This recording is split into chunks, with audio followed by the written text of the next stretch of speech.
जो गलत मार्ग है, जो बुराई का रास्ता है, वो इतना चिकना होता है, इतना ढलान उस पर है कि आदमी सिर्फ खड़ा हो जाए तो अपने एक दिन महाचोर बन जाता है।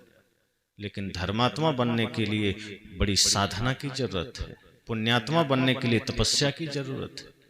संत मीराबाई को अपना आदर्श बनाने के लिए, लक्ष्मीबाई जैसा जीवन बनाने के लिए, माता सीता जैसा जीवन बनाने के लिए बड़ी तपस्या चाहिए। लेकिन मंथरा जैसा होने के लिए कुछ नहीं करना है, बस थोड़ा बेहोश हो जाइए, मंथरा हो जाएंगे, 24 घंटा भी नहीं लगेगा। इसलिए सत्संग आपको जागृत करता है। जैसे ये सूरज जब निकलता है तो फिर आपको कुछ नहीं करना पड़ता, अंधेरा खुद कहां भाग गया पता है। और सूर्योदय नहीं होता और आप लाठी लेके खड़े हो जाते कि अंधेरे को हटाना है, हटता? कोई उपाय था नहीं। अंधेरे को हटाने का एक ही उपाय है, या तो सूरज उदय हो जाए या फिर आप बल्ब जला दें।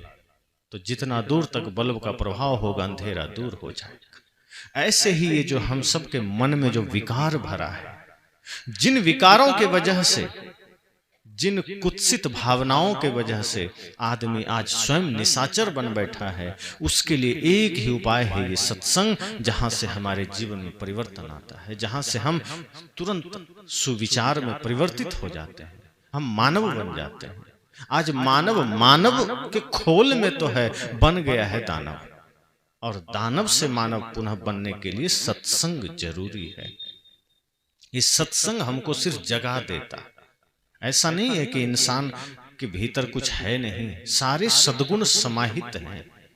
जैसे मेहंदी के पत्ते में लालिमा है, और आप उसको टुकड़ा टुकड़ा कर दीजिए, कहीं लाल रक्त तक नहीं दिखेगा उसमें, कहीं रेखा तक नहीं दिखेगी। डायरेक्ट पत्ते को तोड़ करके आप उसकी लालिमा को नहीं निकाल सकते, है उसमें दूध में घी समाया हुआ है। लेकिन आप डायरेक्ट दूध में पूड़ी नहीं छान सकते, उसको पहले जमाना पड़ेगा, दही बनाना पड़ेगा, फिर मलाई निकाल के फिर प्रक्रिया से घी बनेगा। इसी तरह हर किसी के अंदर सद्गुण समाहित है, हर किसी के अंदर प्रेम समाहित है, लेकिन ध्यान के द्वारा, सत्संग के द्वारा उसको जागृत करना पड़ता है। जैसे मेहंदी के पत्ते को जब आप पीसते हैं, और जितना बढ़िया से पीसते हैं उतनी अधिक लालिमा प्रकट हो जाती है। इसी तरह जब हम अपने मन को पीसते हैं, मन को मथते हैं मक्खन की तरह, तब घी पैदा होता है। अर्थात जो सार तत्व है, जो मूल तत्व है, प्रेम, सत्य, अहिंसा, करुणा, फिर वो जागृत हो जाता है, फिर इंसान बन जाता है। संकल्प हो हमारा, इंसान हम बनेंगे, इंसान बन गए तो भगवान भी बनेंगे। संतों ने कहा कि संकल्प यही हो कि हम इंसान बन सके, और जो एक बार इंसान बन गया, फिर वो एक माँ के लिए एक सच्चा पुत्र बन जाता है, भाई के लिए बढ़िया भाई बन जाता है, पिता के लिए आज्ञाकारी संतान बन जाता है, पत्नी के लिए एक अच्छा पति बन जाता है। और अगर हम इंसान ही नहीं बन पाए, तो न वो भाई के रिश्ते को सही से निभा पाया, न पुत्र के रिश्ते को निभा पाया, न पिता होने का फर्ज निभा पाया, न मित्र होने का फर्ज निभा पाया। फिर मित्र तो बनता है, फिर दुर्योधन की तरह मित्र बन जाता है, जरासंध की तरह मित्र बन जाता है। संतों ने कहा मित्र एक ही हो, कृष्ण की तरह, जो आपको सदैव सही मार्ग की ओर ले जाए, जो आपको सदैव सन्मार्ग की ओर ले जाए, ज्ञान के मार्ग की ओर ले जाए। हजारों मित्र की क्या जरूरत है, एक ही काफी है, अगर मित्र ज्ञानी हो, समझदार हो, जो आपको डूबने न दे। और मित्रों की बड़ी समस्या है कि आदमी उसकी बात ठुकरा नहीं पाता। अगर एक बार भाई और माता पिता की बात ठुकरा देता है, लेकिन मित्र अगर है, कैसे ठुकरा दे, मित्र है मेरा। और जीवन में जो भी बुराई आती है, उसका पहला श्रेय मित्र को ही जाता है। आप ध्यान दीजिए, अगर कोई इसमें से बैठे हों, अगर कोई भी नशा करते हों, मन ही मन विचार कीजिए, पहली बार नशा आपको किसी मित्र ने ही कराया होगा, बड़े प्यार से कराया होगा, नहीं नहीं लो ना, क्या दिक्कत है, हम अपना पैसा खर्च करते हैं, अपना पैसा खर्च करके आपको कराया होगा। तब आपने ये नहीं कहा कि जहर है हम नहीं लेंगे, मित्र ने दिया है, जहर भी है तो अमृत होगा, कोई बात नहीं, ले लेते हैं। और जब 2-4 बार मित्र ने देखा, अब इसको आदत पड़ गई, तब फिर वो पैसा देना बंद। अब आप पैसा खर्च करके खरीद के उसको दीजिए। दुश्मन आपको अगर नशा का सामान दे दे, दुर्व्यसन का सामान दे दे, आप लेंगे? नहीं लेंगे। अरे नशा तो छोड़िए, आपका कोई शत्रु है, अगर वो अमृत आपको देगा तो आप सोचेगा पता नहीं जहर दे रहा होगा। लेकिन मित्र जहर दे रहा है तब भी आप ग्रहण किए जा रहे हैं। तो पहली जो हमारी स्थिति बिगड़ती है, पहला जो हमारा जीवन बिगड़ता है, उसका श्रेय मित्र को जाता है। इसलिए सत्संग से हमको ये बोध मिलता है कि मित्र भी ऐसा हो जो सत्य मार्ग की ओर ले जाए, मित्र भी ऐसा हो जो ज्ञान के मार्ग की ओर ले जाओ। और ऐसा मित्र ना हो तो मत बनाइए किसी को, क्योंकि संगत से सुख उपजे, कुसंगत से दुख होए। साहब ने कहा कि संगत अगर अच्छी होगी तो सुख भी होगा, और संगत गलत हो जाएगी तो दुख भी होगा। अपन अंदाज करिए, कभी शराब के दुकान पर आप खड़े हो जाइए और गिलास में दूध पीजिए, लोग क्या कहेंगे? शराब पी रहा होगा। संगत का असर हो गया। आप दूध पी रहे हैं लेकिन दुकान है शराब की, तो लोग क्या कहेंगे कि आप शराब पी रहे हैं। भले ही आप उसमें लिप्त नहीं हुए, लेकिन लोगों के नजर में तो आप शराबी हो गए। इसलिए संगत का प्रभाव पड़ता है। इसलिए संगत बड़े ध्यान से कीजिए। हाँ, या तो आप में इतना सामर्थ्य हो कि आप शराब की दुकान पर खड़े होइए तो शराबी भी बदल जाए, या तो इतना सामर्थ्य लेके खड़े होइए, या तो इतना पावर बना के वहां बैठिए कि आपके बैठने से 5 आदमी शराब पीना छोड़ दे, वरना बैठिए मत।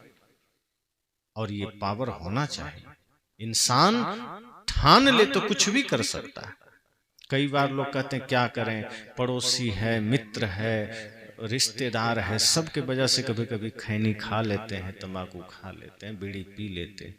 संत कहते हैं नहीं, इतनी कायरता ठीक नहीं।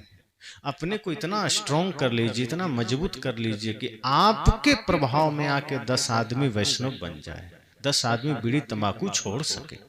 खुद को ऐसा तो बनाइए।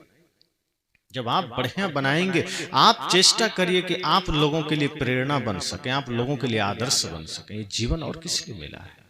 मैंने कहा ये सत्संग आपको जगाता है, ये सत्संग आपको सच में राम की भक्ति सिखाता है। राम की भक्ति वो नहीं है जो आज बहुत से लोग करते हैं। राम का नाम लेते हैं और पीछे से प्लान चलता है कि किसकी जेब काटना है। मुख में राम का नाम है, बगल में छुरी है। कहावत इसीलिए बनी होगी, जरूर लोग ऐसा करते होंगे और आज करते हैं कि मुख में राम, बगल में छुरी। अब मुख में राम राम चल रहा है, विश्वास भी आदमी कर लेता है, धोखा भी नहीं हो जाता। लोग सोचते हैं भाई राम बोल रहा है, कोई गलत आदमी थोड़ा हो, राम का नाम ले रहा है। अब राम का नाम लेके कोई गलत कर रहा है तो भरोसा भी नहीं होता कि ये गलत कर सकता है, लेकिन कर देता है। और फिर ऐसे लोग भी राम के भक्त हो जाते हैं। कृष्ण प्रेम की शिक्षा दे रहे हैं और उनके भक्त नफरत फैला रहे हैं। बुद्ध करुणा की शिक्षा दे रहे हैं और उनके शिष्य जानवरों को मार के खा रहे हैं। ये कहां गई करुणा? तो चाहे सदगुरु कबीर हो, चाहे कोई महापुरुष हो, वो जो रास्ता बताते हैं अगर हम उस पर नहीं चलेंगे तो हम कबीर को क्या माने? कुछ नहीं माने। महापुरुषों का मानना क्या है? उनको मानना, जैसे आप हमको माने, कब माने? जब जाने। आपने हमको जाना, सुना, जो भी 2-4 लोग सुने, मन में जागृति हुई, इच्छा हुई कि चलो यहां प्रत्यक्ष में हम सत्संग सुने। अब मैं कहता हमारे आने की जरूरत नहीं है, मेरा फोटो लगा के वहीं माइक रख दीजिए, सत्संग सुन लीजिए, होगा ये? फोटो बोल पाएगा? पीछे लगा है, वहां माइक लगा दें, आप सुन पाएंगे? फोटो प्रतीक है, मात्र प्रतीक, वो कुछ नहीं कर सकता। फोटो इशारा है, संकेत है कि हाँ ये भी कोई है, इसको प्रत्यक्ष में अगर बुला ले तो आपको मिल सकता है। महापुरुषों के चित्र जो होते हैं वो संकेत के लिए है कि ये ऐसे थे, इनसे हमको कुछ सीखना चाहिए, ऐसा बनना चाहिए। हम क्या करते हैं? फोटो पकड़ के बैठ गए, अगरबत्ती घुमाए, नियम बना लिया कि शायद हम पूजा करेंगे तो भगवान प्रभावित होकर आशीर्वाद दे देंगे, तो दे देंगे। तो ऐसा काम तो चोर भी करता है, वो भी चोरी करने से पहले 2 किलो लड्डू शिव जी को चढ़ा देता है कि प्रभु कृपा करना चोरी कर लें हम। तो क्या भगवान शिव उसको भी आशीर्वाद दे देंगे, जाओ तुम चोरी कर लो? एक जुआड़ी भी जुआ खेलने से पहले शिव जी पर लड्डू चढ़ाता है, गांजा चढ़ाता है कि प्रभु कृपा करना जुए में हमको लंबा हाथ मार ले। तो क्या शिव जी उसको भी आशीर्वाद दे देंगे कि जाओ तुम भी जुआ में जीत जाओ? गलत चीजों में भी आदमी भगवान का नाम लेके गलत कर रहा है। सबसे बड़ी समस्या ये है, ये भगवान को न समझना हुआ। फिर ऐसे लोग भगवान का अपमान करते हैं। कितने ऐसे जगह हैं जो शराब की दुकान भगवान के नाम पर रखा गया है, जो भगवान शराब को जानते तक नहीं, उनके नाम पर शराब की दुकानें हैं, उनके नाम पर पान की दुकानें हैं, उनके नाम पर बीड़ी सिगरेट की दुकानें। एक जगह मैं देखा गणेश बीड़ी लिखा था। अब गणेश जी कभी बीड़ी जानते तक नहीं होंगे, उनके नाम पर लोग बीड़ी बेच रहे हैं। ऐसे नासमझों की कमी नहीं धरती पर, जो भगवान को बदनाम कर रहे हैं। जो भगवान आपको सत्य का ज्ञान दे रहे हैं, जो आहार शुद्धि की बात कर रहे हैं, जो मन शुद्धि की बात कर रहे हैं, आदमी इतना मूर्ख है कि उन्हीं के नाम पर बीड़ी बेच रहा है, उन्हीं के नाम पर तंबाकू बेच रहा है। हनुमान तंबाकू, अब हनुमान जी तंबाकू को जानते भी नहीं। कितना शुद्ध आदमी, मनसा वाचा कर्मणा पवित्र है, भक्ति में, भक्ति की पराकाष्ठा पर, बल में अतुलित है, ज्ञान में अतुलित है, ज्ञान में प्रकांड विद्वान है। ऐसे महापुरुष को भी लोग नहीं छोड़ते। उनको भजना क्या है? हनुमान को ही भजना है तो उनका भजन क्या है? आपे तेज संहारो आपे तीनों लोक हाँकते का, कि आपन तेज, अपनी शक्ति, अपने सामर्थ्य को संभालिए, अपने मन अपने इंद्रियों को वश में करिए, फिर पूरा संसार आप समझना जीत लिया आपने। किसी पर शासन करना है, इसका सबसे अच्छा फार्मूला है अपने मन अपने इंद्रियों पर शासन करिए। और जो अपने मन और अपने इंद्रियों पर शासन करता है, फिर दुनिया उसके सामने हाथ जोड़ लेती, फिर सबके दिलों में आप बैठ जाते हैं। एक राजा होता है जो सब पर डंडे से शासन करता है, एक संत होते हैं जो सबके दिलों पर शासन करते हैं। चाहे वो कोई भी संत हो, जो निष्पक्ष होंगे, जो मानव के हितैषी होंगे, स्वाभाविक लोगों के दिलों में बैठ जाते हैं, लोग श्रद्धा से झुक जाते हैं। इसलिए मैंने कहा कि सत्संग, जब आप सच में सत्संग में समय देंगे, सुनेंगे, तो सत्संग आपको एक सच्चा इंसान बना देगा। फिर राम के भक्त भी आप होंगे तो जहां होंगे वहीं आपका घर मंदिर बन जाएगा। सदगुरु कबीर की चेष्टा यही है कि आप मंदिर जाएं तभी मंदिर ना हो, घर भी मंदिर बन सके। आप सुबह 1 घंटे प्रार्थना गाएं तभी प्रार्थना ना हो, जब भी जिससे बोले इतना मीठा बोले वो सब प्रार्थना ही हो जाए। अलग से क्यों गाली देना? अब दिन में गाली बक रहे हैं, शाम को प्रार्थना गा रहे हैं। दिन में लोगों से क्रोध में बात कर रहे हैं, शाम को 10 मिनट के लिए ओम जय जगदीश हरे कर रहे हैं। तो साहब कहते हैं ये तो पाखंड है। मन को इतना पवित्र रखिए कि बाकी समय भी माता पिता भाई बंधु से प्रेम से बोलिए, फिर आपका वो भी प्रार्थना है, फिर आपका मुख सदैव पवित्र रहेगा। अब कुछ देर पहले इसी मुख से भगवान का नाम लिए, बाद में इसी मुख से आप गाली दे रहे हैं।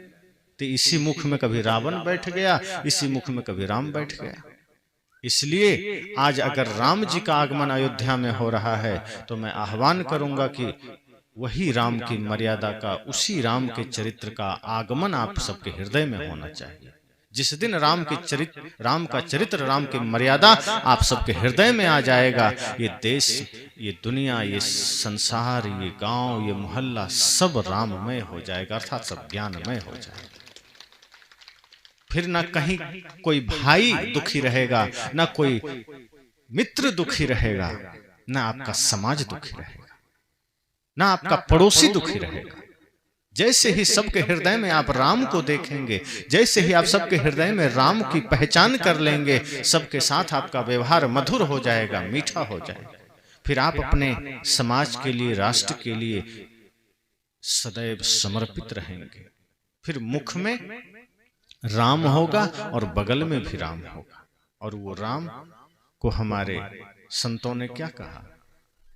रमन्ति योगिना यस्मिन इति रामा, कि जिसमें योगी संत महर्षि सब रमन करते हैं वो राम है, वो आत्मा भी राम है, वो आत्मा चेतन आत्मा राम ही तो है।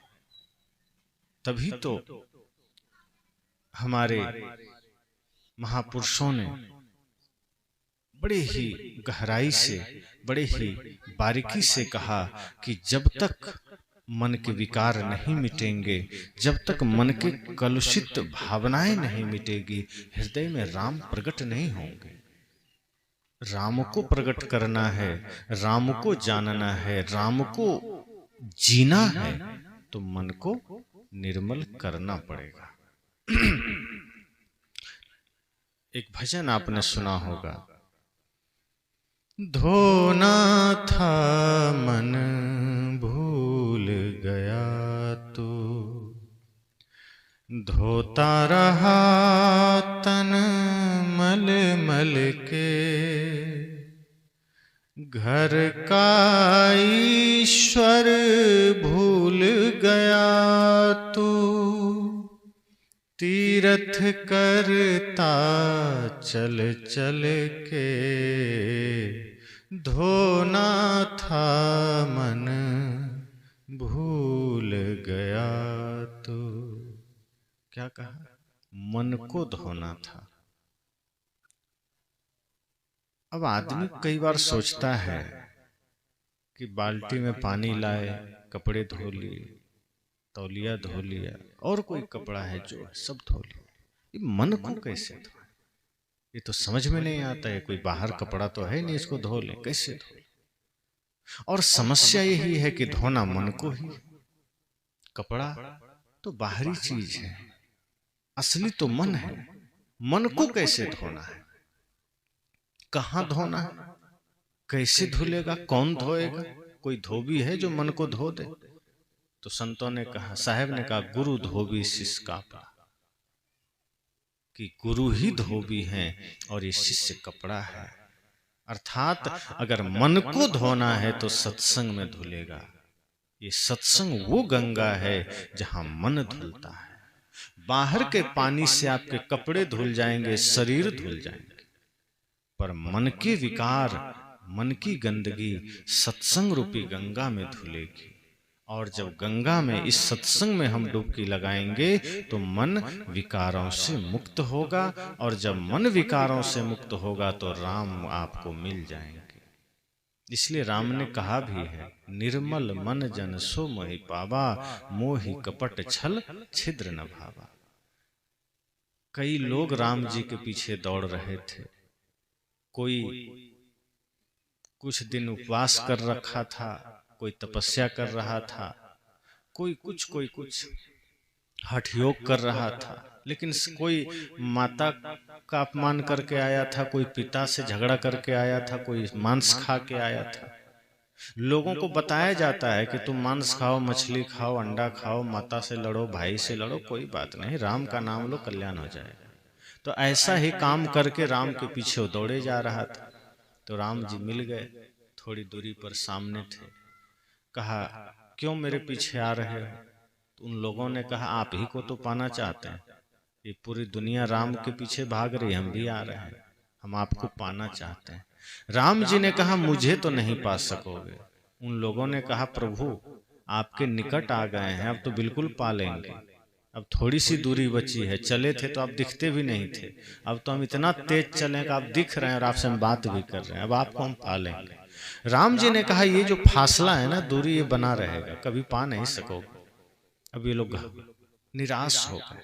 कहा, इतनी तपस्या किए हैं, इतना सब कुछ किए हैं आपको पाने के लिए, आप कहते हैं नहीं पा सकेंगे, तो कौन पा सकता है आपको? तब राम जी ने कहा, निर्मल मन जन सो मोहि पावा।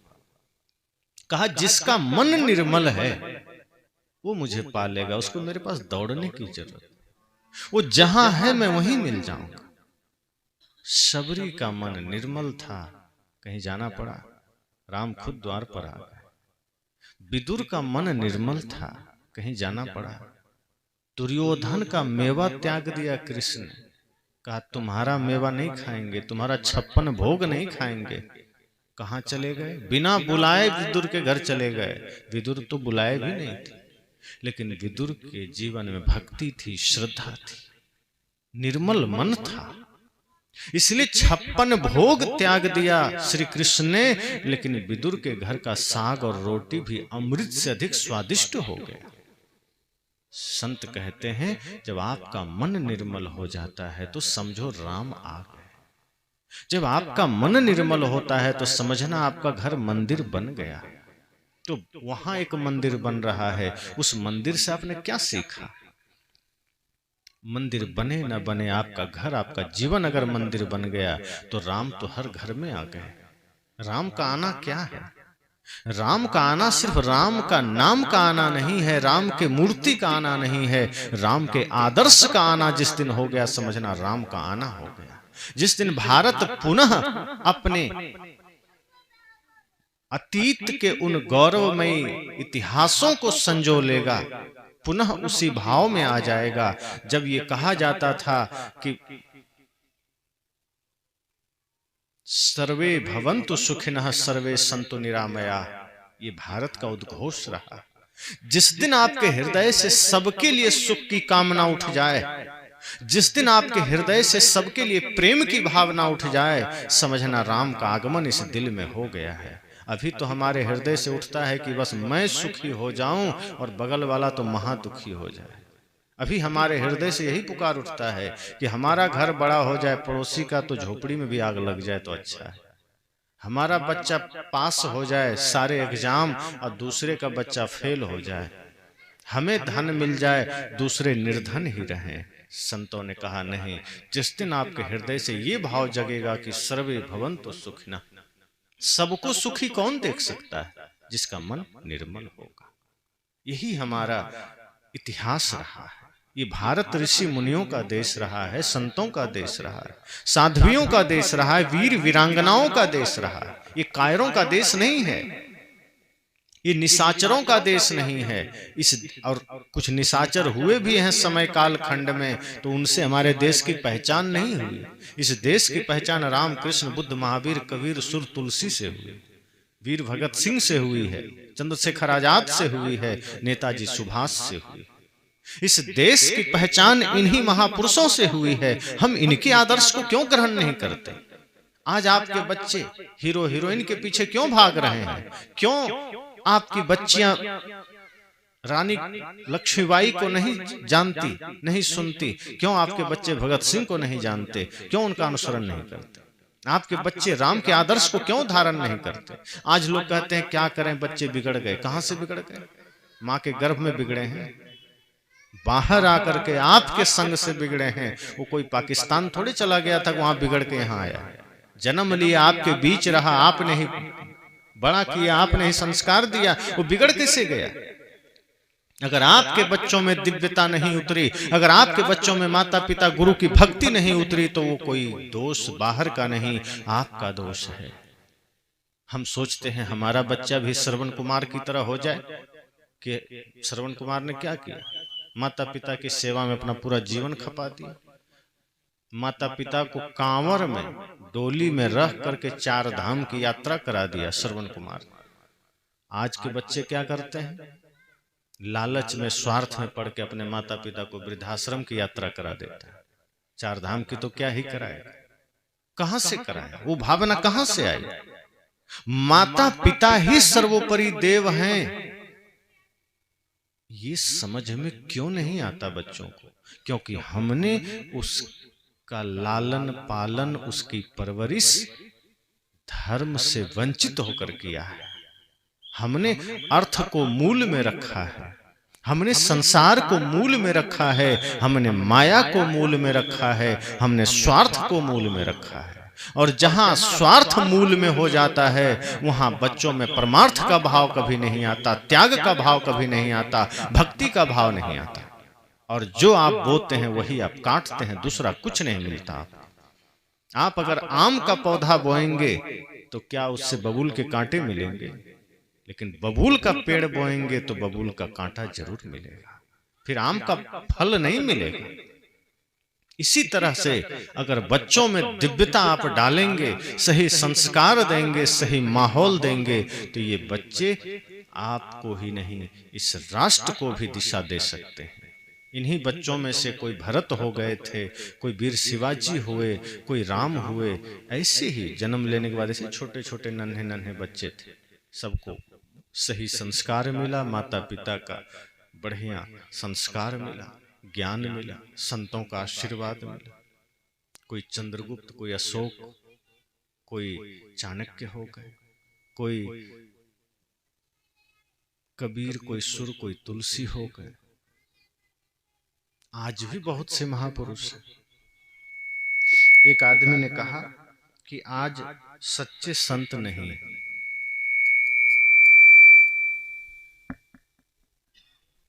लोगों ने कहा आज सच्चे संत नहीं, नकली है, कोई असली नहीं। अब इस पर विचार करिए। आदमी अपनी कमियों को नहीं देखता। संत असली हो कि नकली हो, ज्ञान तो सबका असली है। मान लीजिए कोई नकली ही बोल तो सत्संग ही रहा होगा, अगर वो कहता है कि माता पिता का सम्मान करो, मांस मछली छोड़ दो, सबसे प्रेम रखो, भाई से प्रेम रखो, तो ये बात गलत है क्या?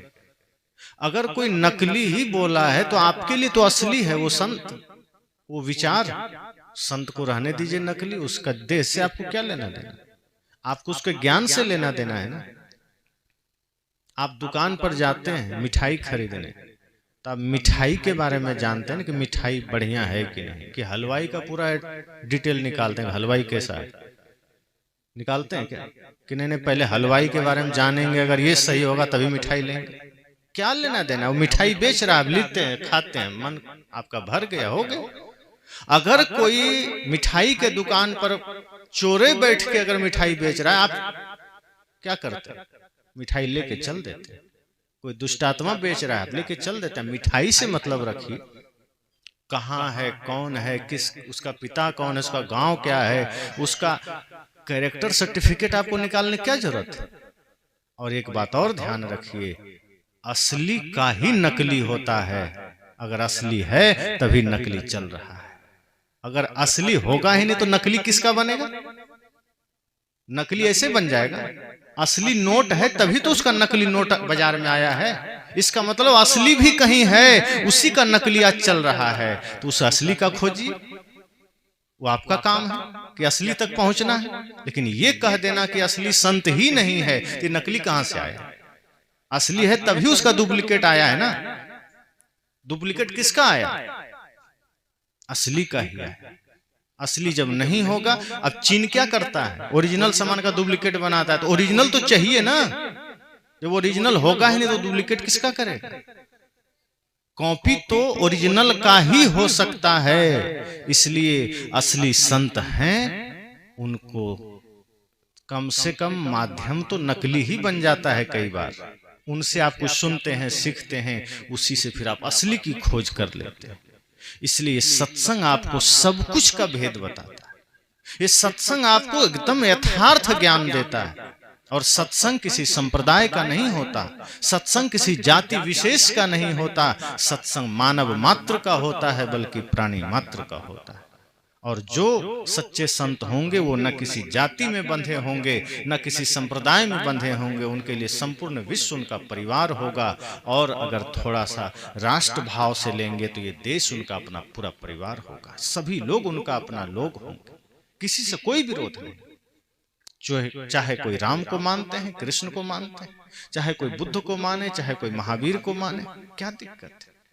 मान तो महापुरुषों को ही रहे हैं, मान तो किसी न किसी दिव्यात्मा को ही रहे हैं। हाँ, कोई रावण की पूजा कर रहा है और वो मांस मछली खा रहा है, मदिरा पी रहा है, माता पिता को लात मार रहा है, तब भी संत उससे नफरत नहीं करते, उसको सुधारने का प्रयास करते कि कोई बात नहीं, गलतियां इंसान से ही होती। जब तक अज्ञानता है, गलत राह पर चल रहे हैं, ज्ञान का दीपक जलेगा, सारी अज्ञानता मिट जाएगी। और वही आदमी जो अब तक अनादर करता था माता पिता का, उन्हीं के चरणों में फिर उसे तीर्थ नजर आने लगे। वेद में तो कहा ही गया है ना, मातृदेवो भव, पितृदेवो भव, आचार्य देवो भव। वेद को सबसे पुराना ग्रंथ अगर माना जाए या मानते हैं तो उसमें सबसे बड़ा देवता 3 ही आया है, माता पिता और गुरु। चौथा कोई देव नहीं जिनको माना जाए। लेकिन देवत्व का भाव सब में होना चाहिए।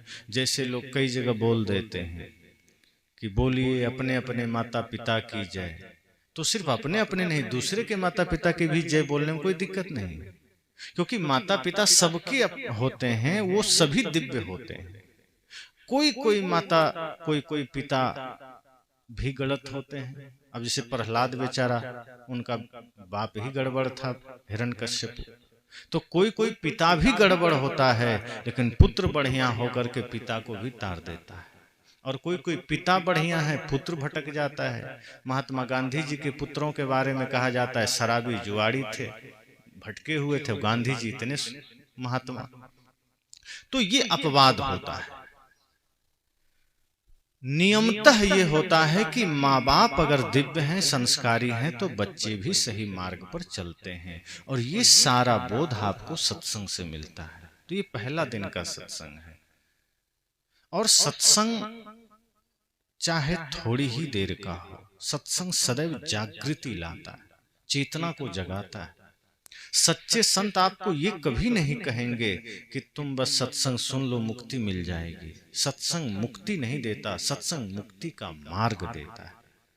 सत्संग आपको पापों से मुक्ति नहीं देता है। सत्संग ना पाप करने की सलाह और पुण्य अर्जित कैसे होगा इसका ज्ञान देता है। ऐसे भी कुछ ढोंगी लोग होते हैं, हर जगह होते हैं, हर जगह, यहाँ ही नहीं संपूर्ण दुनिया में ये है, जो आपको ऐसे ऐसे चीजों में उलझा देंगे कि आप सही कर्म करना ही भूल जाएंगे। अब अगर कोई आपको कह दे कि आपको नशा छोड़ने की जरूरत ही नहीं है, आपको भाई के साथ जो भी आप कर रहे हैं वो सब करते रहिए, वो भी छोड़ने की जरूरत नहीं है। जैसा लड़ाई कर रहे हैं करिए, भाई का हक मारिए, जमीन छीन लीजिए, माता पिता को गाली दीजिए, बस एक काम करना, रोज एक बार मंदिर में जाके ओम नमः शिवाय बोल देना, सारा पाप हम खत्म कर देंगे। अब सोचिए ऐसा संभव है? ये होगा? जिस वेद में माता पिता को, गुरु को देवता कहा गया, उसका अपमान करेंगे। जिस गीता में, महाभारत में आहार शुद्धि की बात कही गई, आप वो आहार बिगाड़ लेंगे। अगर आपका खान पान बिगड़ जाएगा तो कैसे मुक्ति मिल जाएगी? मैं अक्सर एक उदाहरण देता हूं महाभारत की। अन्न की बात, भोजन की बात आती है तो मैंने कहा कि श्री कृष्ण ने दुर्योधन का अन्न त्यागा। क्या कहा कि तुम्हारे अन्न में अहंकार की गंध है, तुम्हारे अन्न में पाप का अन्न है, और ये पाप और अहंकार का अन्न हम नहीं खाते। हम तो शुद्ध प्रेम, भक्ति और श्रद्धा समाहित भोजन करते हैं, वो चाहे सूखी रोटी क्यों न हो। और सबसे बड़ी बात, भीष्म पितामह की घटना याद कीजिए। मैं कहा करता हूं कि जब बाणों की सैया पर वो लेटे थे, अर्जुन के बाण से घायल होकर के, अनगिनत बाण शरीर में, तो युद्ध दिन भर चलता था और शाम को लोग उनसे मिलने जाते थे। सभी लोग उनसे मिलते थे। उसी क्रम में एक दिन द्रौपदी भी चली गई मिलने। तो द्रौपदी ने शिष्टाचारवश प्रणाम किया और कहा पितामह प्रणाम। भीष्म पितामह ने कहा सौभाग्यवती भवा। द्रौपदी को गुस्सा आ गया। उसने कहा आपके मुख से यह आशीर्वाद शोभा नहीं देता। कहा क्या हुआ पुत्री? वैसे मैं तुम्हारा भाव समझ गया, पर क्यों इतना नाराज? द्रौपदी ने कहा आप जैसे महारथी, आप जैसे वीर, आप जैसे पराक्रमी महापुरुष उस कुरु राज के सभा में बैठा था और आपके आंखों के सामने मेरा चीरहरण होता रहा, मेरा वस्त्र खींचा गया दुष्ट दुशासन और दुर्योधन के द्वारा, और आप देखते रहे। आप वहां बैठे थे, आप चाहते आपके एक इशारे पर यह सब रुक सकता था। आपका सामर्थ्य के सामने कुछ भी नहीं था। वो आप सिर्फ कड़ी आंखों से देख देते तो शायद मेरा ये वस्त्र हरण ना होता, लेकिन आप जैसे महारथी के होते हुए बाकी को तो मैं नहीं याद कर रही, लेकिन आपको मैं जान रही हूं कि आप क्या हैं। आप गंगा पुत्र भीष्म हैं। देवता भी आपसे कांपते हैं। आप जैसे महापुरुष, आप जैसा ज्ञानी वहां बैठा था और आपके होते मेरा वस्त्र खींचा गया। और आज आप मुझे सौभाग्यवती का आशीर्वाद दे रहे हैं।